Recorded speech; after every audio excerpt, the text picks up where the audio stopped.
जाधवांची कन्या भोसल्यांची सून, जाधवांची कन्या भोसल्यांची सून, शिवबांची माता, भाग्य कोणते अजून, भाग्य कोणते अजून.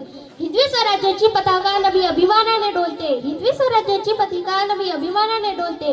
लक्ष देऊन ऐका, मी जिजाऊ बोलते, मी जिजाऊ बोलते. तो काळ फार धामधुमीचा होता. संपूर्ण महाराष्ट्र शत्रूने वेढला गेला होता. अशा या काळात लखुजीराव जाधवांच्या घरी म्हाळसा राणीच्या पोटी आमचा जन्म झाला. 4 भावंडांच्या पाठीवर हे कन्यारत्न जन्माला आले म्हणून हत्तीवरून साखर वाटली. केवढे ते कौतुक हो. आजच्या माझ्या मातांनो, बहिणींनो, तुम्ही करता का तुमच्या मुलीचे असे स्वागत? हत्तीवरून साखर वाटण्याचा काळ गेला हो, पण खुल्या मनाने स्वागत करणाऱ्या माताही खूप कमी. ही खंत आज मी व्यक्त करते. आमच्या मातोश्री म्हाळसा राणी यांनी आम्हाला 6 वर्षाचे ज्ञान दिले.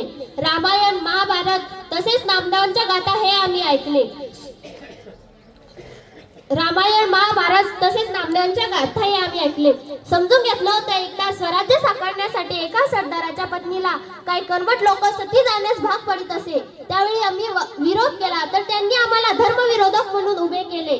मी जिजाऊ एक स्त्री, एक आई, पण फक्त त्यापुरती नाही. मी आहे परिवर्तनाची मशाल. माझ्या विचारांनी आणि संस्कारांनी एक स्वराज्य घडवलं. तिथं फक्त स्वराज्य सर्वात मोठा असेल तर तो माणसाचा स्वाभिमान, तर माणसाचा स्वाभिमान. मी माझ्या शिवरायांना रामायण, महाभारत ऐकवलं, पण त्याहून महत्वाचं मी त्यांना अन्यायाविरुद्ध उभं राहायला शिकवलं.